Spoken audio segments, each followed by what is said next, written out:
Don't fuck up. Don't fuck yourself. Hi, everybody. Welcome to the Rude Cooking School podcast. I'm your host, John Hauser III. And with me, back from vacation, back from her birthday weekend, is the amazing Jeni Penn.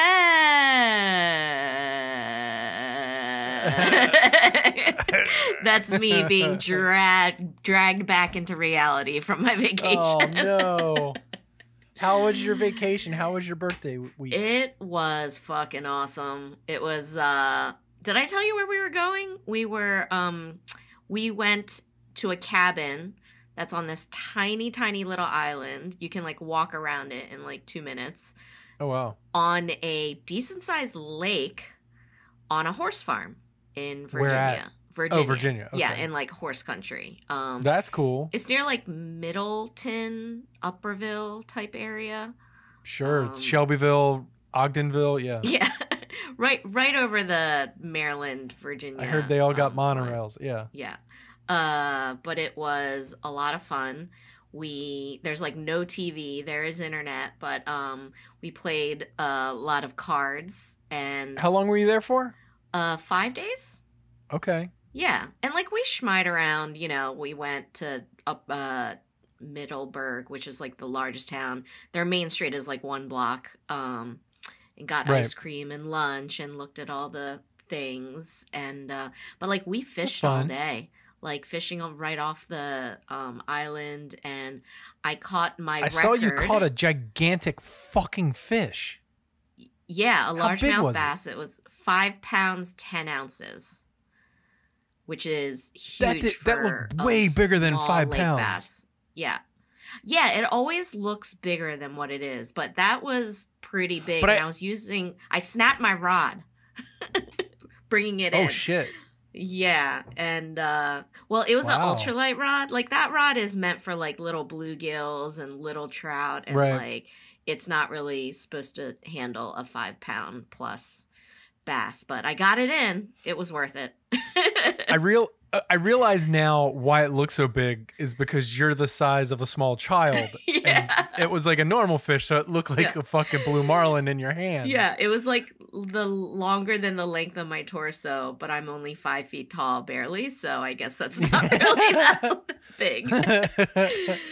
It did look big. So did you put it back or did you eat that sumbitch? No, I put it back. I rarely eat what I catch because there'll be a lot of fish, and sometimes you're not quite sure about where it's coming from. Like, I don't really love eating fish out of the bay when I catch fish in the bay, and so I even go barbless, so I'm not like hurting the fish more than I need to. And so what hooks them? It's a hook without a barb? It's a hook without a barb, so they can get off. They can spit it out or shake it off really easily. But you know how there's a hook and then there's like a little reverse barb on it, so when you try to pull it out, it gets stuck. I pinch those down, so when I'm trying to get the hook out, I'm not like ripping its lip and all of that stuff. And it's harder to catch the fish because they can just, you know, swing their head and like get it right off. So you have to like keep the line tight when you're pulling it in and not let any slack out, or it'll like spit it right out. But okay, I have a big question. Before you put it back, did you talk mad shit to it? Well, did you like give it what's what? Like, you owe me your life, you motherfucker. Like, if you die, the spirit, I want it. I want your spirit to protect. Like, were you just like, I fucking had you and I'm putting you back. You owe me, you fuck. I did not. I did talk shit while I was reeling it in because it was really big and I was just yelling at it like, please don't spit it out. But there is one Were you by yourself or were people with you? Lila was with me. Okay. And we were fishing. Like, that's literally all we did for 5 days and hang out. And it was fabulous and relaxing. And we like cooked. We went and picked up dinner one night.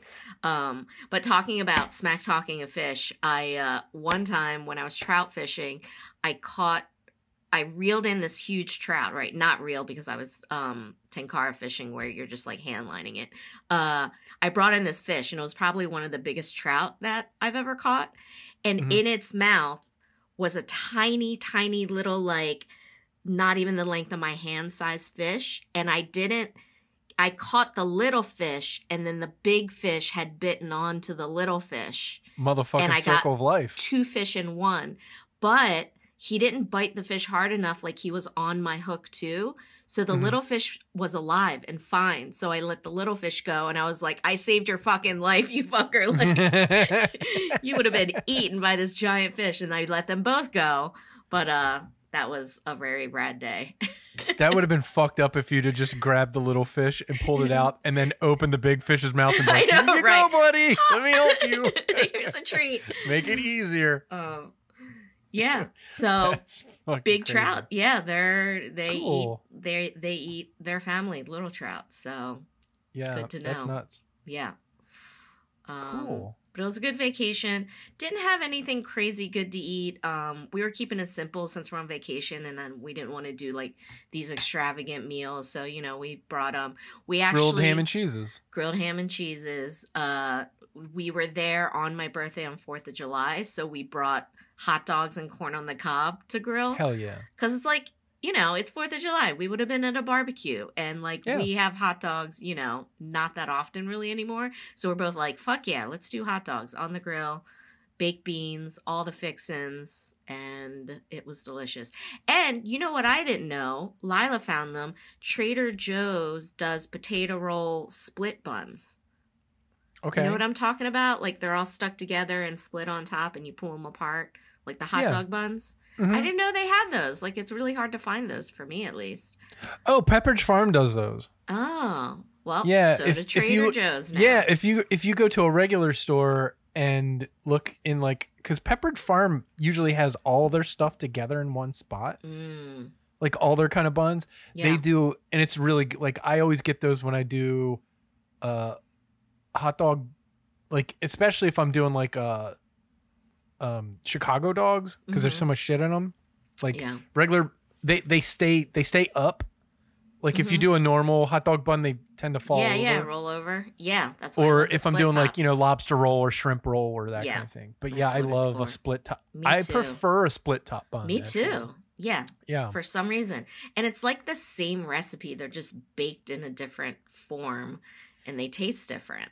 The Pepperidge Farm ones are weird because you open it up, but then you know how like you take like a roast and you kind of cut it almost in half, but then you butterfly the rest of the sides to open it up like a book.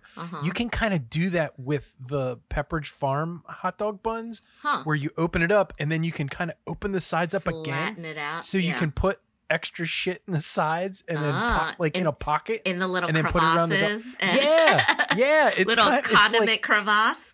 yeah, they're like hot dog TARDISes. They're like bigger on the inside. Yeah. It's amazing. Yeah. No, that sounds great. Love Well, a good that's bun. cool. Like, yeah, especially when if you don't eat them a lot, like that's a fun treat just to grill some shit up like that. Yeah. You know? It was a I've- great vacation. I highly That's recommend awesome. just going and doing nothing. Like, we were thinking about like going to Philly, doing a little like short, you know, city vacation. Yeah. I was like, it's too much work. And like, I just want to sit and fish and do nothing for my birthday. And it was perfect. I'm going to be going to Seattle and Portland in Ooh. a couple weeks. With the family? Yeah, we're going to go visit some friends that live in Portland. And, you know Eliza? I don't know. I'm better You with know Kara, faces. though. I don't know. You definitely know Kara. But we're going to visit them in Portland. But then we were like, well, while we're out there, fuck it. We really love Seattle. So we're going to like bulk it in Seattle and then a few days, like 2 or 3 days in Portland and then the coast of Portland for a night. Nice. There's like a coastal area where you can go. We're going to rent a cabin and shit. Oh, that's nice. So you actually get to see like the pretty parts. Yeah, and we're going to take the train from Seattle to Portland and then back. So there's no driving like that. So it's like, okay, we don't have to worry about like, because that's always like I mean, it's going to be a rush to get to the train station and shit, but it's a different kind of thing when you just get on the train and then you're like, look at all the evergreens. You know what I mean? And like you're spending time together in a different way without being distracted of the driving and all that. The only bad part is, because I've done that drive before from Seattle to Portland, there's a lot of really random, really cool waterfalls. Oh. that you're like, well, let's stop. Yeah, and there's Yeah. always a stop for them, and you just sit there and just take a break. But Yeah. it'd be fine. Like wonderful, wonderful. On the train, you know, like Yeah. Take snacks yeah. with you. It'll make it better. Yeah, and you know, we're watching all the Triple D episodes to see if what we want to go to in Seattle and which ones are still open, because there's a lot of them that aren't. Yeah. you got to really make sure that some of these places are open, especially if it's like if it was pre-COVID. Yeah. You know, because a lot of places closed. Yeah. Yeah, and those shows were a while ago. So are you making a whole itinerary for the food, at least, of like where Just you're going to places, eat, or playing it by ear? I got a list. If we're in the neighborhood, cool. There's like 2 places that we're definitely going to go to. There was one place that I'm going to talk about in the end of our cookbook series, Pok Pok, that we were like, oh, let's go there, but they closed. Mm-hmm. But he closed down because I think he opened up a different sort of thing.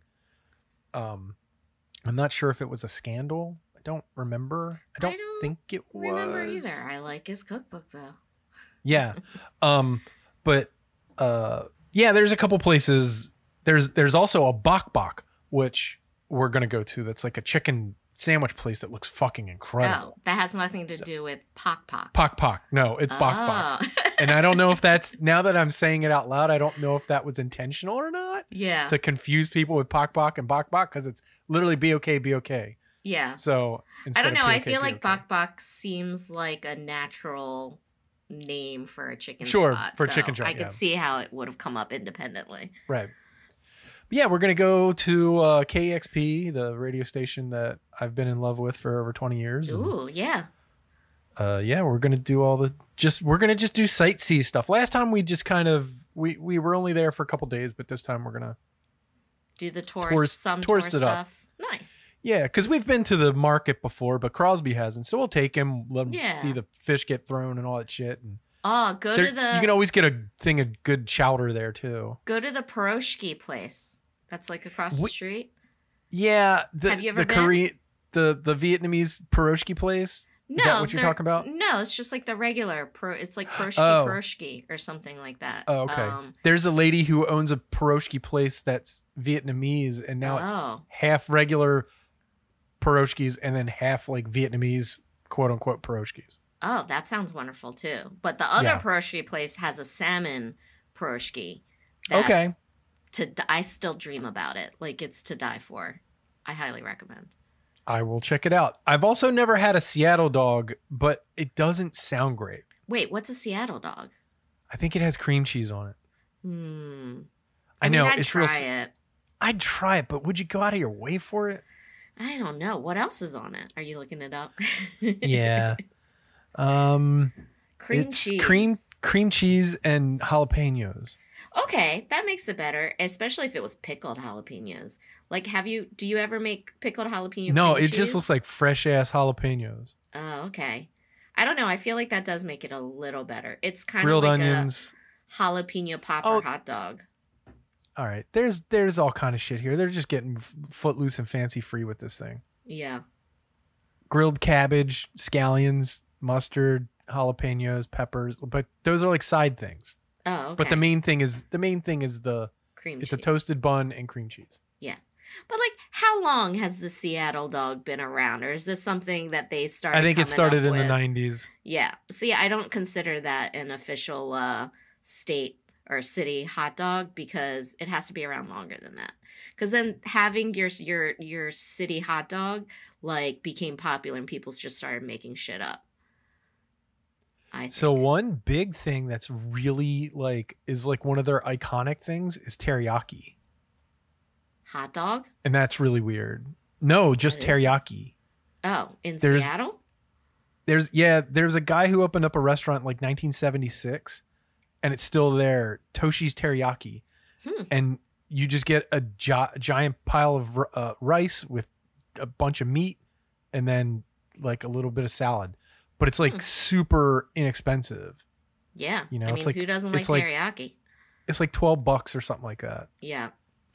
But the guy's been there forever. Yeah. And he was like one of those guys that just happened to make it through the early part of the 80s, and then, you know, it was downtown and it was rough, but then all the bars and like music venues started popping up around. So he was there at the end of the night for people to, and he became like a legend because he fed everybody late night too. After and, all the shows and the bars. Uh-huh. Yeah. That sounds great. Well, it's a good drinking food. Like, when I think of chicken teriyaki, though, I think of, like, going to the mall food court. And there was always, like, the Japanese hibachi, like, stand that did, like, chicken teriyaki over rice and noodles. And, like, it'd be a mountain of food and, like, a big clamshell. And there's always the lady outside giving away bourbon chicken. Yes. Still delicious. Actually, I haven't had it in a really long time, but that's what I remember. Yeah, I kind of want bourbon chicken now. Yeah. But anyway, yeah, I'm excited to go. I'm glad you had a wonderfully it sounds peaceful and relaxing, so that's good. Yes. So that's cool. And now we're back in the real world talking about cookbooks. So this is part 2 of our favorite cookbook section for our summer of cookbooks, which has been the summer of cookbooks for me because besides the food news episodes I've been doing all summer, I've been interviewing authors about their cookbooks, which has been really fun. So, and then talking to you about cookbooks. So it's like all cookbooks all the time. It's really interesting. And it's funny because I've talking to the authors, you realize you and I've talked about this before, but like how easy it is to like, you're like, oh, this cookbook looks great. And then you get it and you're like, oh, this sucks. Like, the recipes are bummy or they're written poorly or you know, what's an important thing for me. And I realized this last week talking to the ladies who did Gather and Graze was, I kind of want a picture for every recipe in the book.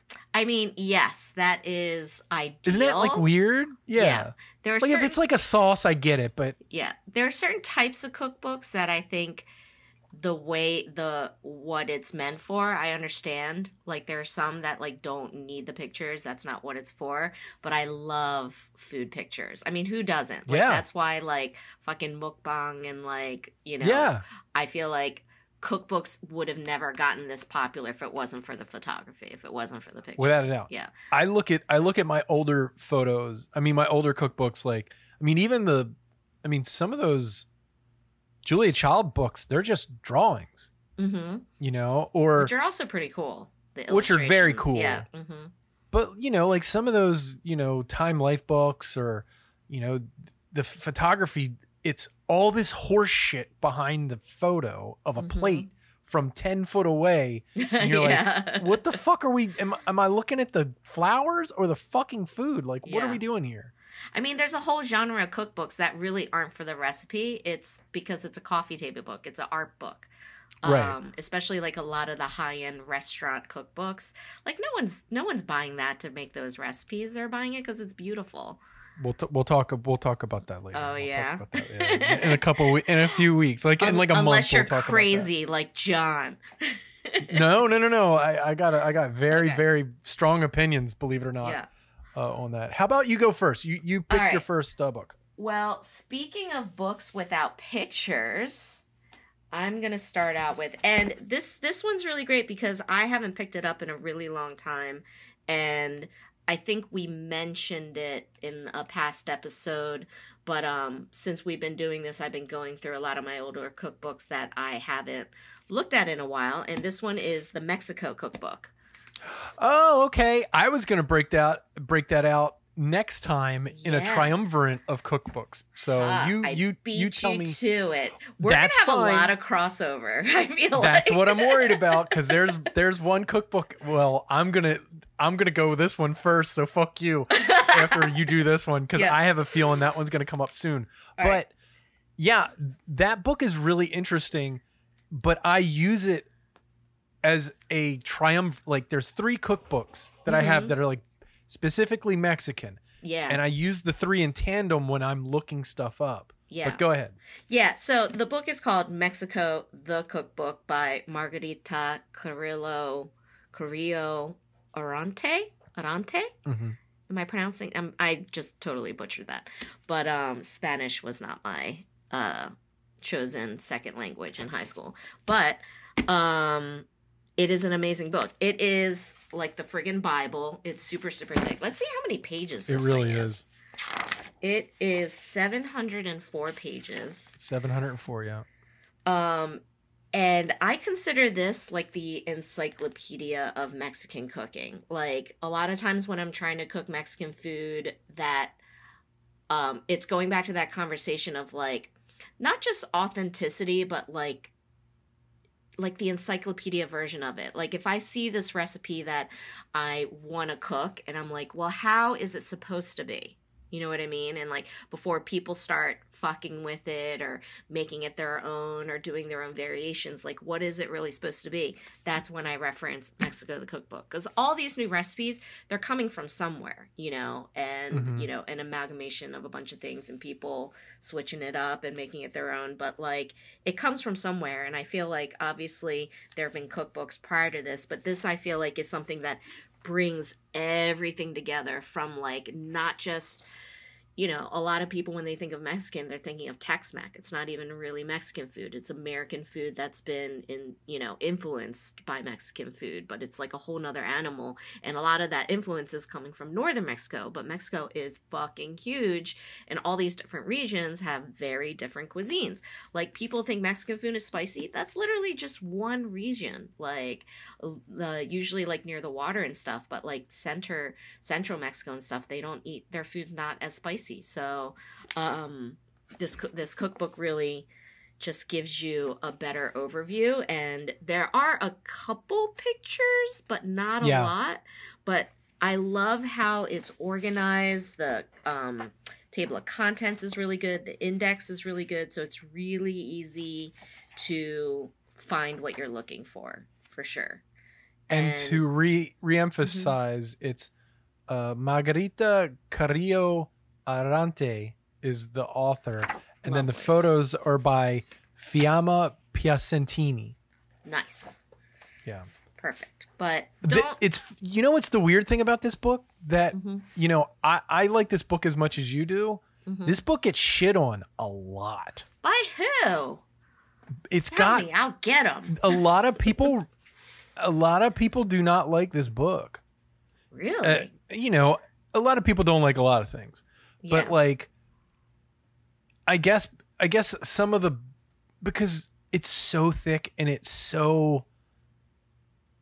covers so much territory that a lot of people are like, well, it's not the real, well, some people are like, it's not the real kind of blah, you know, it's not, you know, it's that whole like authenticity, or it's not the kind that I grew up with, or, you know, or a lot, the one thing that I see a lot of times that people hit it for is it's not, the recipes are simplified a lot of times, instead of like really going into like some of the harder labor dishes. Yeah, she simplifies some of them, which I don't find to be terrible. Yeah, at the very least, it's a jumping off start place. I feel like a cookbook is meant for people to use. And when a cookbook is just so fucking complicated just to be complicated, it's like, I don't know, that's a turnoff for me. Because even as someone who's like cooked professionally, like I don't want that. And I don't think that's what cookbooks are for, you know? See, the Pock cookbook. What do you mean? I can't. I've cooked 2 things out of that whole fucking book. Oh. Because I'd have to buy a whole new pantry. Yeah. Oh, see, someone like, that's why we're different. It's like I literally have all of those things, and that's I think different from like technique, because like I also love a cookbook that they'll give you a pantry section.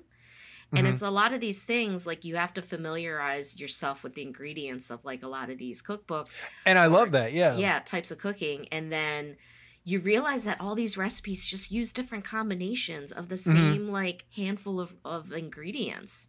And it's like, yeah. Yeah. Just like you think of, you know, Chinese food is soy sauce and sesame oil and garlic scallions, and oyster sauce and scallions. And it's just like, yeah, but then there's several other ingredients, and then it's the combination and with or without some ingredients and ratios and things like that. And then the cooking technique that creates like thousands and millions of versions. Right.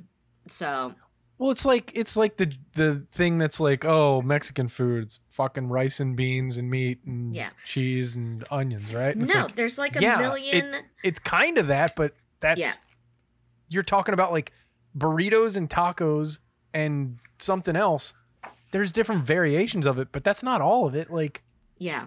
I mean, there's like 10 different recipes for how to braise or stew pork. Like when you think of pork in Mexican food, you just think of like braised pork or fried pork or something like that.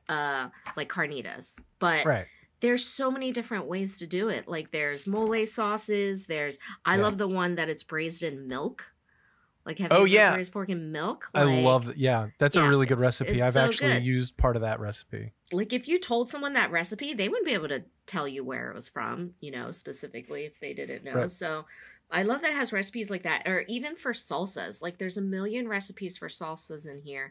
And some of them are like, at first skimming, they all kind of like, these are all the same. But no, the ratios are different. Some are more sour, some are more salty, some are more sweet. And it's the ratio of tomatoes and what type of chili you use and how much some are cooked, juice some are uncooked. Yeah, exactly. And some are using the charred skins of the peppers and tomatoes. Some are not. Some have raw tomatoes in there. Some have, blanched tomatoes. And like there are all these different versions. And especially and they all taste different. They do. Totally different. The more you eat it and you're just like, these are all completely different and I'm craving a specific one. But bringing this cookbook back makes me want to cook some Mexican food out of here. Do you have anything else to say about this cookbook since you were going to No, because I'll touch on it a little bit next time we talk. Okay. But it feels I will say when you first get it, it feels overwhelming because it is so big. Mm-hmm. But then you realize it's kind of broken up by... Is it broken up by region? Is that how it's broken up? Is it? The way I go through it is I'm craving something and then I That's what I do. I just go to the back of the book. Yeah, I use the index for most part. So this one, no, not region, but it does like street food and snacks, salads, soups, fish and seafood, meats, sauces, beans, all that stuff.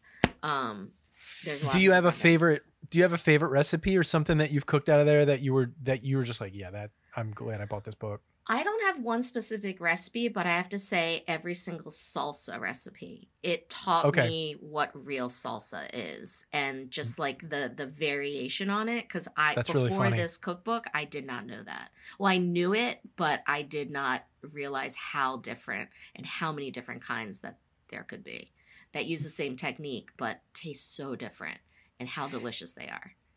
The thing that's really interesting, and I've looked for a lot of really good Mexican cookbooks. I have 3.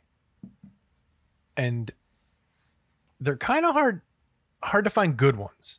Mm-hmm. And I agree. The thing that I've used it mostly for is salsas. Mm-hmm. And I've cooked, let's say around 20 things out of that. I would say almost half of them are salsas. Yeah.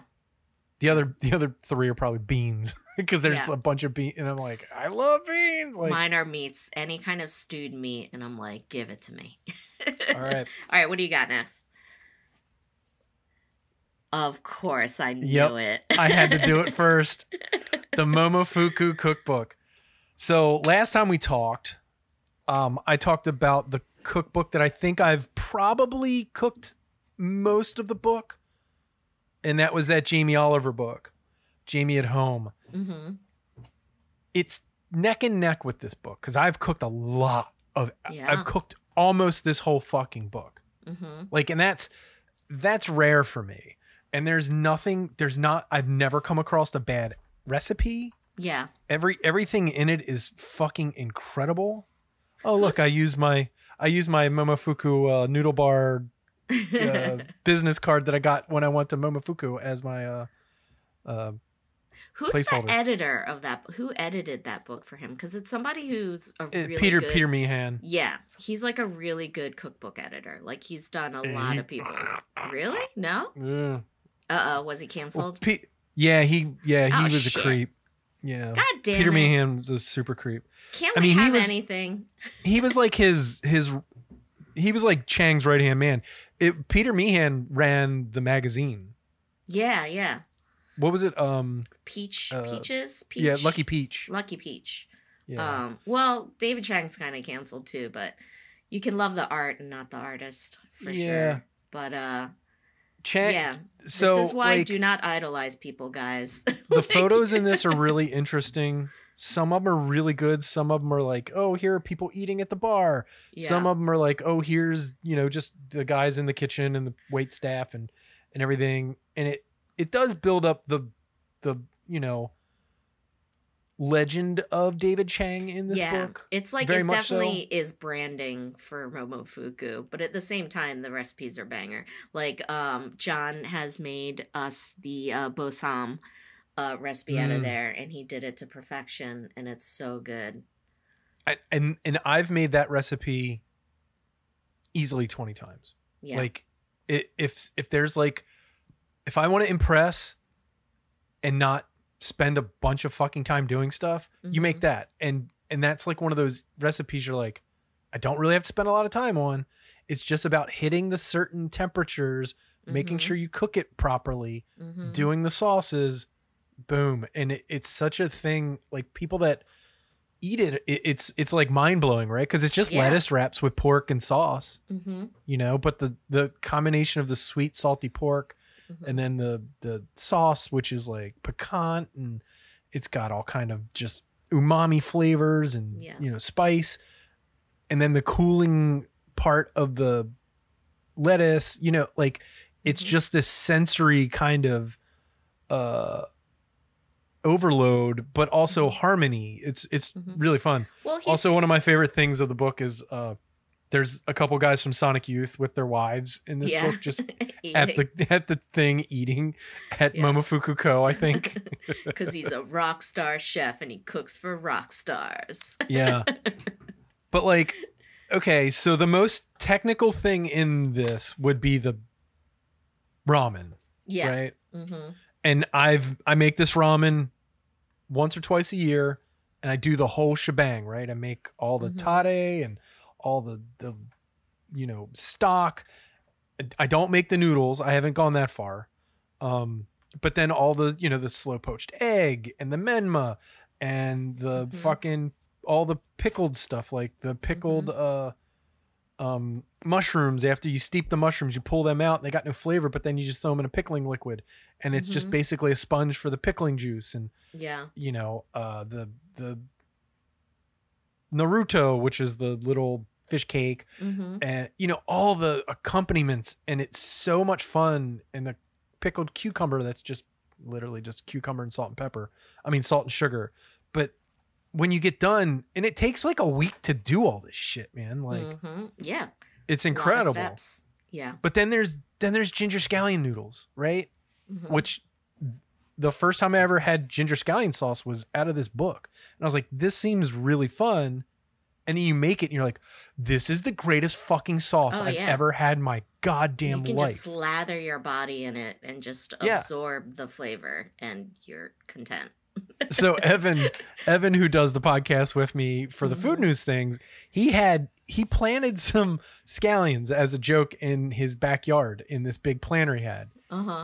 And then like after 3 years, he had like a fucking tree that it was like a giant scallion. Like one giant scallion? One giant scallion is like fucking 2 or 3 inches around. It was like almost like a leek, but it was a scallion. That's crazy. And then it finally fell over. Yeah. He didn't do anything with it? He was like, what do I do with it? And I'm like, you got to make ginger scallion sauce, homie. And I gave him the recipe, and he was like, I get a text, and he's just like, this is the greatest fucking thing I've ever had in my life. I'm like, yeah, dude. And it's so simple. To be honest, like raw scallions are kind of gross to me. Like they get all slimy. Slimy? And it's just like, and I don't I mean, there's a way that you can treat them to take that off.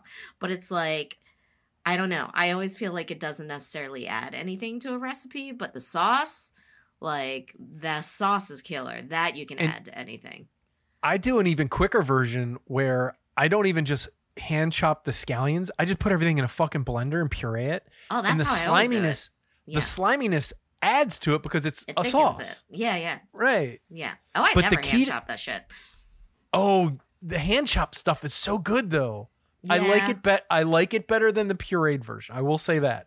But sometimes motherfucker doesn't just want to sit there and chop up, 20 scallions or whatever if I'm making a big thing of it. No.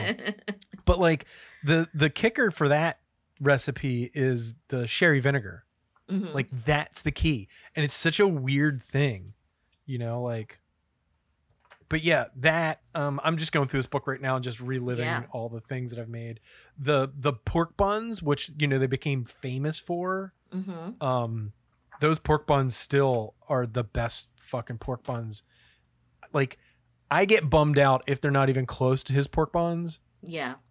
And I don't think they're ever going to be close because I've been to Momofuku twice. Mm-hmm. And the first time I had the buns and I was like, okay, it's better than the book, right? Because they make them all the time. They know how to make them great. Mm-hmm. But it's close. But then the second time I was like, oh, this is amazing. And I was lucky enough they were doing fried pigtails as an of the day thing. So it was braised pigtails that then they flash fried for to go, to order. Yeah. Holy shit. So crispy and then chewy on the inside, right? Yeah, dude. Yeah. So good. But the one thing that's great, have you made the chicken and the egg? No, I have not. Where you basically so you take chicken thighs and you put them in a brine or salt and sugar them overnight. And then you cook them you what is it? My brain's not working. When you slow cook them in fat, confit them. Mm-hmm. So you confit them. Mm-hmm. And it, I've gotten around this recipe a couple times where I'm like, I'm not waiting a day, or I'm not gonna confit them, right? Because I just want the thing, and it's literally just after you cook them in the confit, you let them cool, then you cook them on the skin to get the skin like super duper crisp, because all the fat's basically rendered out by the time it's done confit. Confit anything, confit duck, when the skin gets so fucking good. It's like double frying something. Right. So the dish is just the rice, the chicken that's chopped up, those pickles again, the cucumber with the salt and sugar, and then a slow poached egg, and then some of the ginger scallion sauce. And it's fucking perfection. This is why he's so good and why I think he's so successful, is that his takes on classic things are so fucking good. Like, that's a very interesting take on Hainanese chicken, like the poached chicken, with the rice and the broth and the ginger scallion sauce, and like the bo sam. That's not traditional Korean sam, like the braised pork. It's like he made it his own, because usually it's like grilled meats and things like that that's done in a sam, and so he does it so well where it's really, it makes sense. The flavor profile, it's like the flavor profile is the same, but then you're surprised. Then there's a surprise. It's so good. His banh mi in this is fucking incredible. And I had this at Momofuku Co., which is a soft boiled egg filled. They crack it, they cut it open, they fill it with roe or caviar, and then serve it with fingerling potato chips, and it's unbelievably fucking good. Like, it's just, the combination for some reason is incredible. And then I'll end with this: the fried chicken wings with the octo vinaigrette. The octo vinaigrette is fucking incredible. Oh, never made that either. Yeah, it's awesome. The only thing I've not made out of this, because I'm not making exo sauce, is exo sauce. Because you can just buy a jar of that shit. Yeah, but that's pretty good. But I'm sure. Have you made the exo sauce out of this? Oh no. Oh yeah. I thought about it for a hot second, but like salted dried scallops are really fucking expensive, and like all the other ingredients, because like all the shrimp and I don't want a massive amount of it, even though I'd probably go through it. But like, I don't know. Good exo sauce is easy to find at your Asian supermarket. And that's like, this isn't always the case, but it is the case with exo sauce. The more expensive it is, the better it is. So if you can, splurge for the good stuff. But yeah, I used to make, God, I haven't made them in a while. Exo sauce deviled eggs. And it's so easy. And they're nice. Like heaven. Yeah.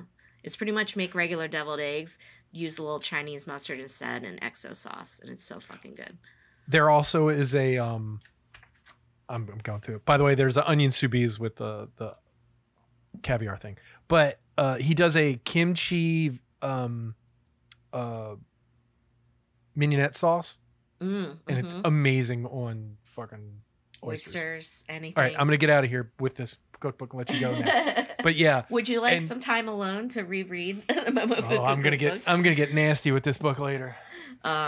Yeah, I have to say for a restaurant cookbook, that is one of the best. It's probably the best one I've ever seen, yeah. Yeah. Because he's such a fucking maniac. You can tell his voice is in the recipes, which is huge.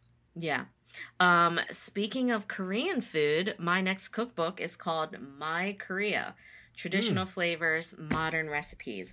And it's from a chef named Hooni Kim. And he owns the restaurant Tanji in New York, which was the first Korean restaurant to earn a Michelin star. Oh, wow. And this cookbook isn't necessarily a restaurant cookbook. It's more his introduction of his traditional Korean foods and his versions of it to the world. And so, you know, I grew up cooking Korean food, learning about cooking, learning how to cook from my mom since I was a little kid. And I pretty much like know how to cook the staples and some other things pretty well. My mom's an amazing cook. I'm very lucky, and she constantly cooked, and we got to eat new things like every day and different things. And I think this is why I'm spoiled and don't like leftovers, because I got so much variety as a kid. I was so spoiled that I like want something new every day. But a lot of times, you know, as you get older, you forget things, or if you haven't made something in a long time, or you're just not good at certain things. Because my mom doesn't have recipes. When I tell her how much of this and that she's putting in, and she's like, I don't know, just look. Like, just watch me. And I'm like, I have watched a million times, but mine doesn't taste like yours. Why? Because she won't write anything down. And of course, now I understand, because I don't do it either.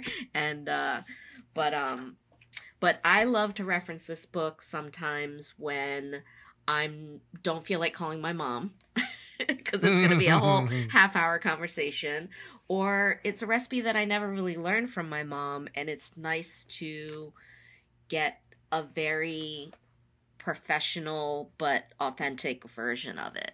And none of these recipes are like really out, like far from what they should be or what they originally were. I think a lot of times he's maybe adding a little bit of French technique to it, but he knows when not to. He knows when to hold back too. Like, because there are certain recipes where, you know, you throw it all in the pot and you cook it all at once, like a braise, instead of like searing off the meat first and then adding the vegetables and deglazing with the liquid and then reducing, you know. Which is French the thing technique that David Chang does. Yeah. Where he chefs it up, right? Yeah. And like some recipes, like one of my favorite recipes in here is it's a chicken stew. And this you won't find they're adding it more now, but you won't find in a lot of restaurants, because this is just like lazy weekday dinner in a Korean household. And it's takpokkumtang, and it's a spicy braised chicken. And me growing up, like we didn't do the whole, you know, sear the meat off and things like that first. It's you threw it all into a pot with the seasoning, put the lid on, tiny little bit of liquid, and let it braise. And then you'd give it a stir maybe halfway through until the chicken was like fall off the bone tender. And like it has potatoes and carrots, and the potatoes kind of like thicken the sauce, and it kind of what do you call it? It mixes with the fat to like emulsify this really delicious unctuous sauce. And there's gochugaru, the Korean chili powder, and stuff like that in there.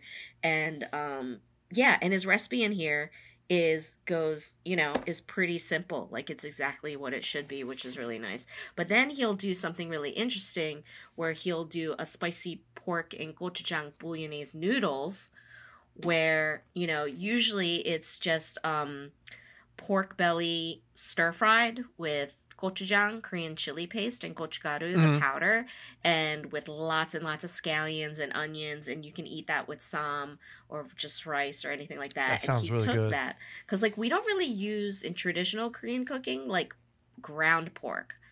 But with this, he used ground pork and did those flavors with the gochujang and then served them with noodles, like a bolognese sauce, a Korean bolognese sauce, pretty much. And it's just all the flavors in here are exactly what they're supposed to be. And he's just packaging them a little bit differently. And that's cool. That's a little different from David Chang, who's taking all the pieces of Korean cooking and then changing the flavor or adding doing some fusion stuff. Yeah. So it's a little different, but if you are just learning about Korean cooking, I would definitely recommend this book because it has it's not intimidating. It's not a super thick book. The recipes are pretty simple.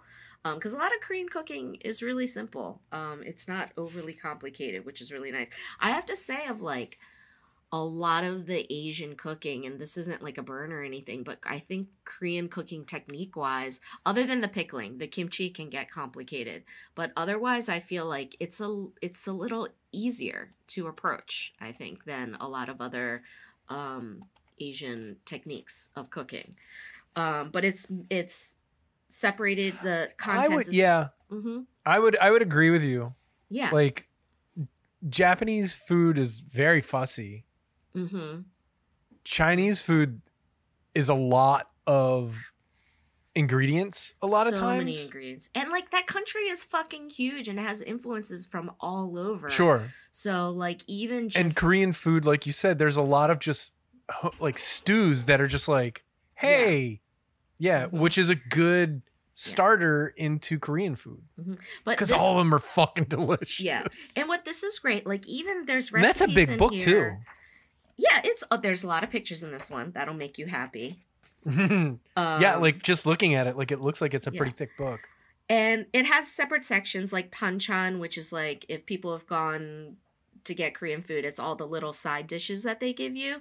And people think it's appetizers. It's not. It's you eat it with your whole meal and you have little bites. It's almost like little palate cleansers, or you'll make the perfect bite with a little rice, a little meat, a little piece of kimchi, a little piece of your favorite panchan on there and make the perfect bite.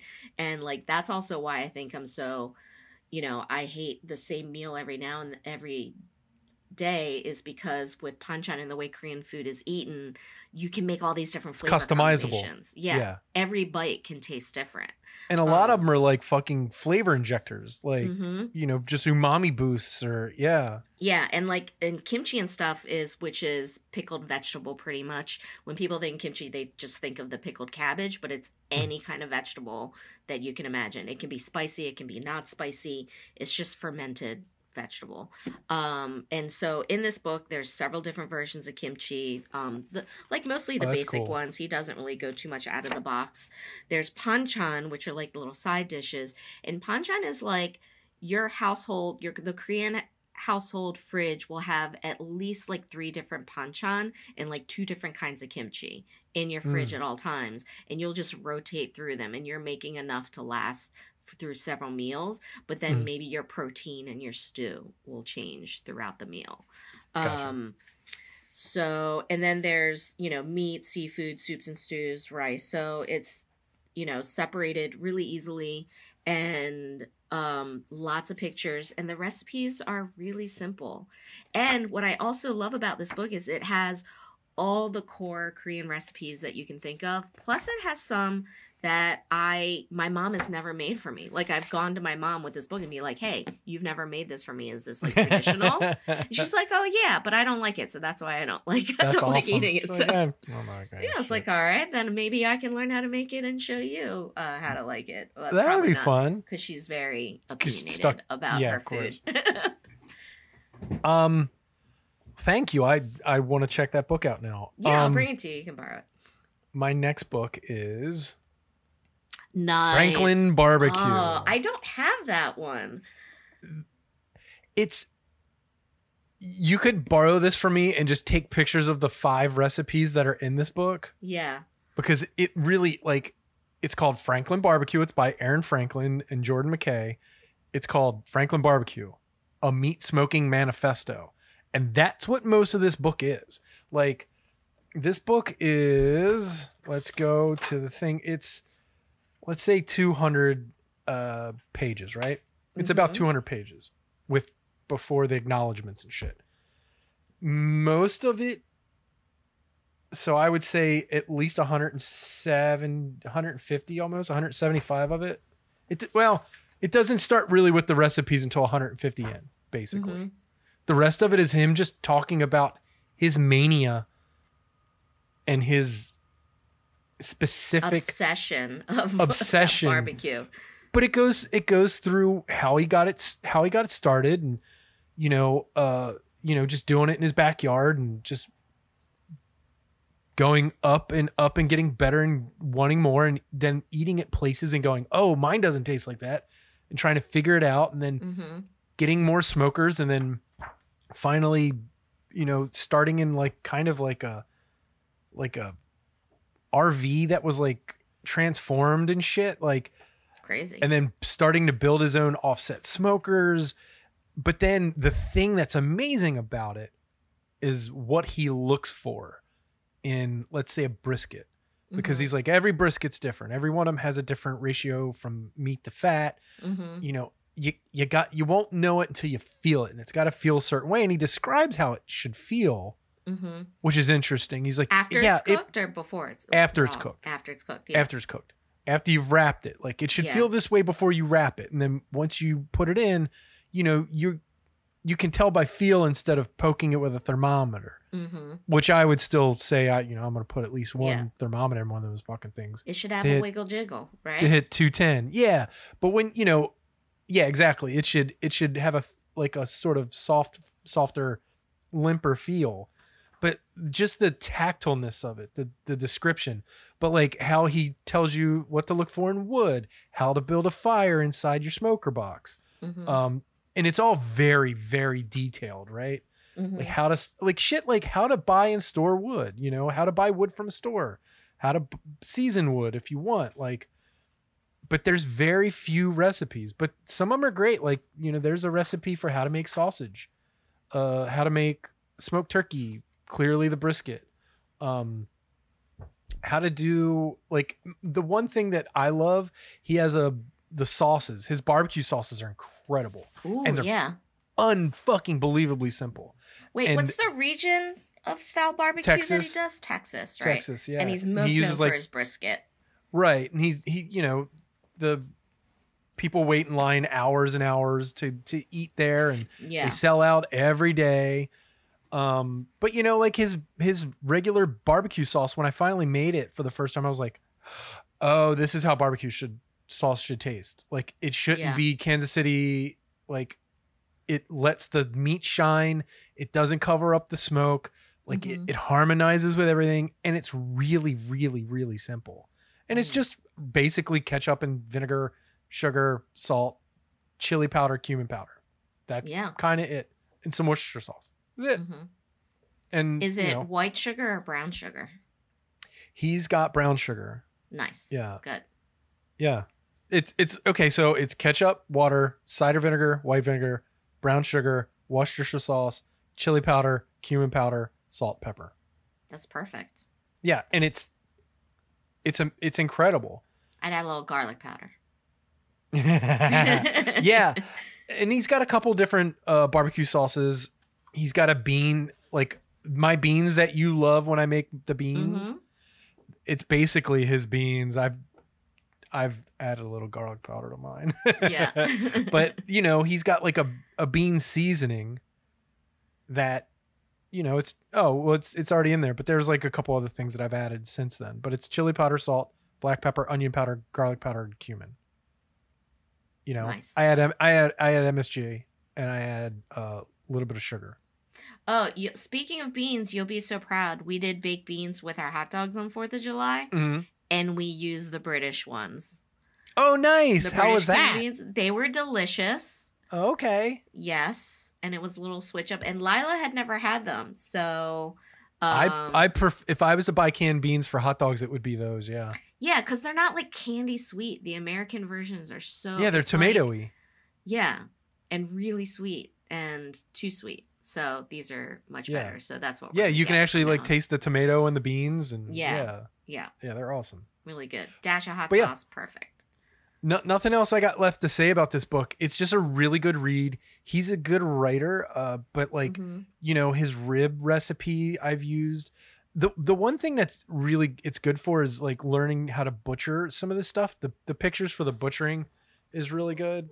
Yeah. On how to properly take apart a rack of ribs from, the beginning to competition style where you make sure everything's nice and even for cooking and that kind of thing. Separating a brisket is hard from the fatty side to the lean side. Yeah. He shows you there's a little complicated section right in there that always gets me a little bit. And the weird part is the meat switches grain. Yeah. At that seam. It's because it's two different muscles technically. Yeah. And so you have to you try to tear it apart, but there's one part where it like leafs over and then you're like, where should I cut this? Yeah. So looking through that book, you'll have to check it out. Like he shows you where to cut, how to do it. But when you're reading it, it's so visceral. Like you know what you're doing after you read it and then go and try it. Yeah. Because I've done a couple briskets since then. I've gotten good results, on my limited smoker, and it's hard to keep a good fire in a small smoker box. I just realized I do not have a single barbecue cookbook, but if I was going to get one, that's probably the one I would get. Because of all barbecue meats, brisket is my favorite. And that's like the thing we were talking about. What's the difference between like a food writer book and a cookbook? This is kind of both because it's just his insane journey to become like the foremost guy, probably the most well-known nationally Texas barbecue guy. But like then when he's talking about sections of things, you're like, oh, okay, I see why. Because you can explain it. Whereas, some people are just like, yeah, you just put it on until it's done. Yeah. Yeah. So, it's a great cookbook. You can feel his obsession, which for us nerds is awesome. Yeah. and it's a fun read because his personality comes out. Like, have you ever watched any of his videos on PBS? Because he had a TV show on PBS. Yes, I have. Yeah. I haven't watched the show, but I've watched videos of it. You should watch his how-to on making brisket. Nice. Yeah. It's a lot of fun. It's like 8 or 9 parts, and they're all like, I don't know, 10 minutes a piece or something like that. But it's fun as shit, and he's like, yep, just sitting around with a beer pretty much. Cause that's what making a brisket is. Speaking of brisket, have you been to Heritage Smokehouse yet? No. Up near Belvedere? No. His brisket's really good. I'm going there on tomorrow for a belated birthday dinner with my brother. Cool. Yeah, highly recommend. It's a little far for you guys, but it's worth it for the brisket and his smoked wings. Yeah. I smoked wings last weekend. I smoked wings and chicken thighs. Yeah. So, and then like, I love smoked wings with homemade ranch.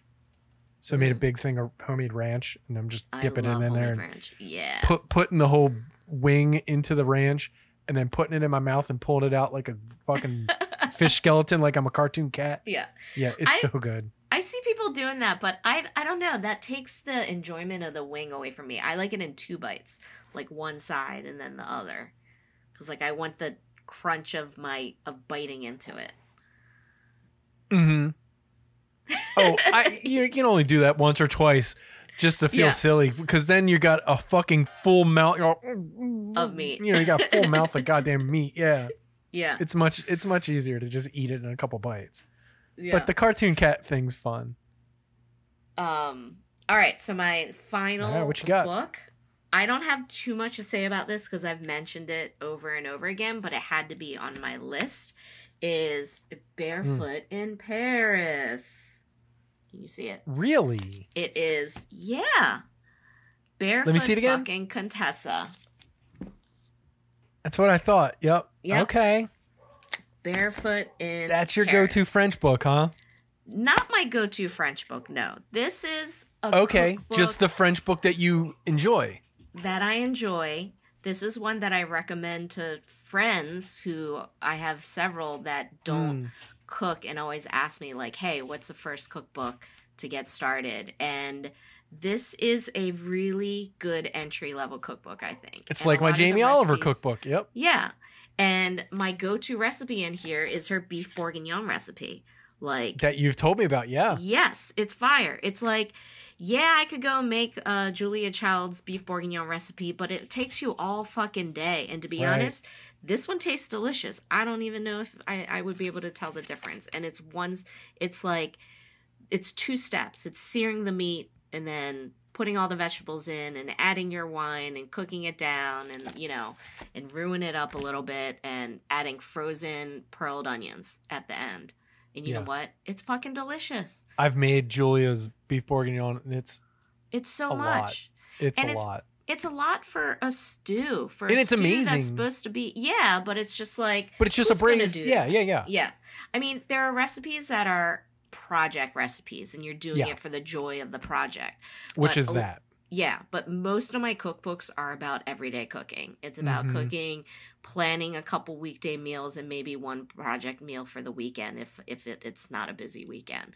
But most of my cookbooks are like, this is what I cook every day. And like, I don't, a lot of recipes are a little simple for me, but for an intro level person, like she does a filet, she does steak au poivre and teaches you how to make a basic au poivre sauce, which is like a black pepper cream sauce, pretty much steak sauce. And it's like, people should know the basics, right? Before they get into, these fancy recipes where they're like, I don't even know what that's supposed to taste like. You know what steak au poivre, you know what beef bourguignon is supposed to taste like, whiny beef stew. Like, and it's funny because like there's such a big weird pushback against French cooking and French technique these days. And it's like, well, I understand why it's not the center of the world, but there's still the technique of the knife work and stuff. It all translates. So like, it's a good place to start just to learn in the beginning. Some people are very, very anti-French cooking and French technique these days. And I'm like, okay. And again, I get it, but I think they also hate it by name, but then if you see it in other techniques, it's the same thing with a different name. You know what I mean? Exactly. Like different techniques and things like that.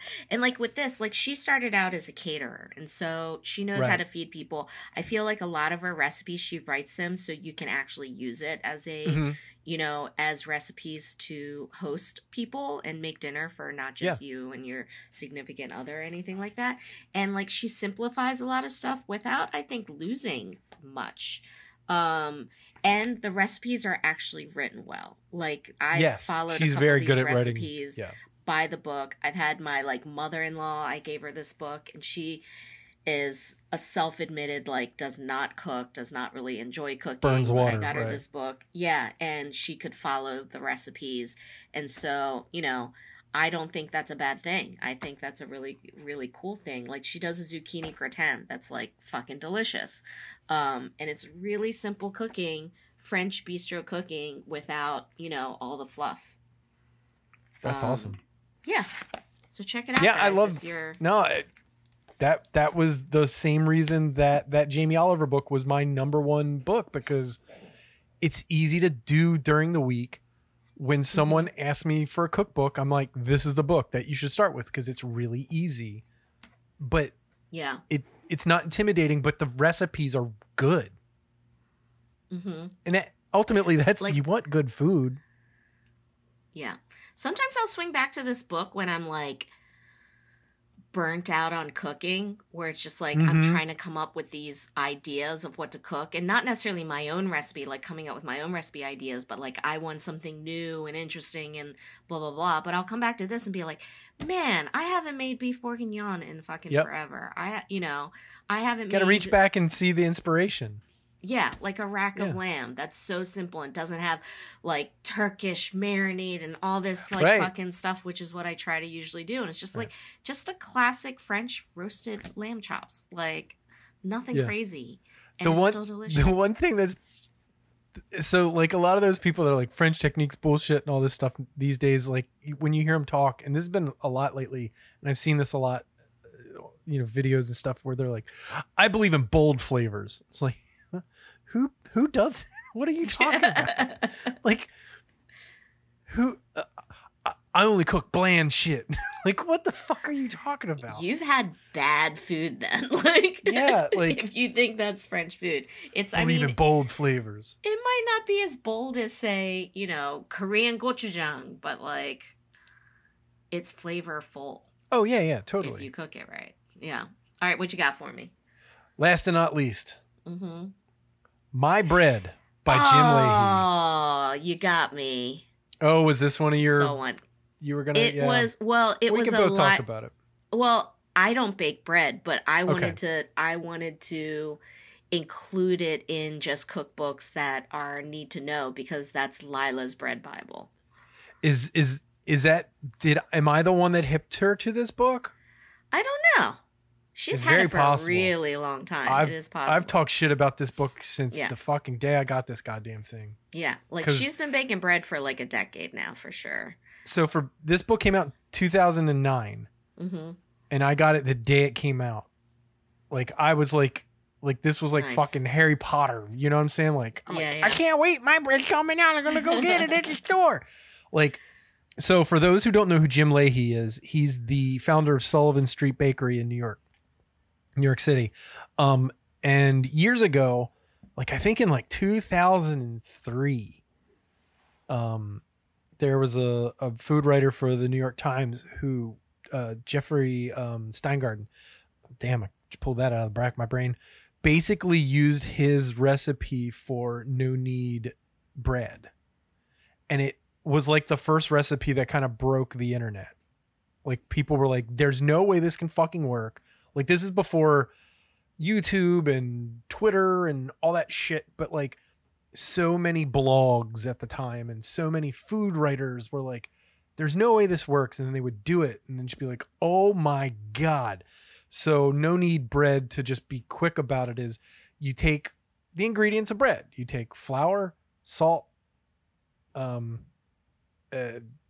yeast, and water. You mix them together. You let them sit overnight. You don't knead it. You don't put it in your blender, or you don't put it in your food processor or your mixer. You just put it together, stir it till it's together, let it sit overnight for like 18 hours. Then you get a pot, like a Dutch oven, ripping hot in a 550 degree oven or 500 degree oven. Pull it out carefully, dump your bread in it, put the lid back on, and then put the fucking Dutch oven back in the oven for like 15 to 20 minutes. And then when you pull it out, you have the greatest loaf of bread you've ever made in your entire life. And one of the greatest bread you'll ever eat. I mean, it's so fucking easy. Yeah. And it was life-changing when I first did that in like 2003. Yeah. Like, holy shit, it is this easy, right? And then I got the book, and the book is way, the whole beginning of it is the no-knead bread stuff. But then he goes into like his sandwich bread, which is fucking great. But the thing that changed my life for real was the pizza section. And that's when because he makes grandma pies. And I had never made a grandma pie. Oh, that's where your grandma pie recipe's from. And that's where my grandma pie, where all my grandma pie stuff. This is the dough that I make when I make my grandma pies every fucking time. This page right here, page 120 of this book, that is splattered with all kinds of goo and stains. And it's probably the most open recipe page I've ever had. Mm-hmm. Like I have a standing piece of paper in it. Like it just stays there because I use it, right? Yeah. And it's easy. You make the damn thing, you let it sit overnight if you want, or you can do like a 2-hour version. And basically what you do when the dough's ready is you just take a sheet pan, cover it in olive oil, push the dough out. It does take a little longer than it says in the book because dough gets tough. And, you know, you push it out to the edges. You let it rise a little bit, and then you put all your shit on it and bake it. But like some of his recipes, like pizza fungi, it's literally just cremini mushrooms, thyme, onion, boom, done. Mm-hmm. He's got this pizza right here. I'm showing Jeni a picture of this pizza. Oh, that looks good. It's onion and potato, and it's just shaved potato and raw onion on top of, you know, the dough. It's and like everything a crisps focaccia up. dough, isn't it? No, it's a pizza dough. Oh, He's got a focaccia dough, and the focaccia dough is really airy. Yeah, this is a little denser. Yeah. Yeah. So the potato pizza's like rosemary, onion, olive oil, black pepper, salt. Like, and that's it. That sounds delicious. It's fucking incredible. Yeah. Yeah, it's so good. He's got pizza bianco. He's got little breads and, you know, focaccia. He's got sweet focaccia. He's got a peanut butter and jelly bread that is fucking awesome. It's not a so sandwich, weird. a bread. It's a bread, and you're putting the peanuts and jelly inside the bread, and it's really fun. But then he's got all these like weird little sandwiches that are just, you make these stecca, which are these long, it's basically Italian baguette. But it's like way softer on the inside. You know, it's not as chewy. Like a ciabatta almost. Yeah. But, you know, like citrus pork, rosemary beef sandwiches, like how to do that. And then pickles and aioli and then how to do things together. It's a great book. Like, nice. If you want to learn about bread making, but not get bored, this is really fun. That's the way to go. Yeah. And he does a bunch of different, you know, versions of the whole, like no-knead bread. You know, he's got like a whole wheat version. It's really fun. Walnut bread. He's got rolls that are actually really good. He's got an olive bread that's banging, dude. Like tons of fucking green olives in there. Mm-hmm. The pancetta rolls. I made those for Thanksgiving one time, and they're fucking awesome. Ooh, that sounds really good. You just chop up a bunch of pancetta and just roll that into the dough. And then when it bakes, all that heat fucking starts melting all the pancetta fat into the rolls. Yeah, dude. And then the pieces of pancetta that are on the outside of the bun crisp up and shit. It's so fucking good. Yeah, that's where I'm going to end. I'm going to go fucking masturbate with my cookbooks now because I'm just torn up. Ugh. Nice. Yeah, See, and this is the thing that we were talking about. Like, I'm looking through this stuff, and I haven't looked through a couple of these in a while. But in anticipation of this episode, I'm looking through, and I'm like, yeah, I got to make this weekend. Like, I'm definitely going to make some bread this weekend now. Yeah. So. Yeah, I don't know what I'm going to make. I might make some Mexican food. We'll see. Oh, wait. I know. I'm planning on making Vietnamese food. We'll think about it. That was the other thing. You're talking about the Mexican book. I'm like, oh, man, I got to get back into that book. So yeah, it's always a thing. There's lots of time. We should do a Mexican potluck soon. I feel like we haven't done our Buttbusters potluck in a while. We haven't done a Buttbusters potluck. By the way, everybody, we do a potluck, and it's a few of us, and we call it Buttbusters. Thank you. I have no idea why. Friend of the show, Okan, who's been on the show before. He named it, and we were all like, "No, we don't want it that." And he's like, "Too late." And we're like, "Okay." But yeah, so good. Mexican potluck would be great. Yep. So, busting butts. Well, thanks, Jeni. I appreciate your help.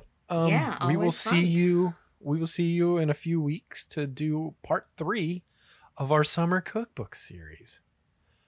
And thank you to everyone who's listening. We really appreciate the fact that you guys are listening. I'm looking at you, Australia. Holy shit. Also, hey, Germany.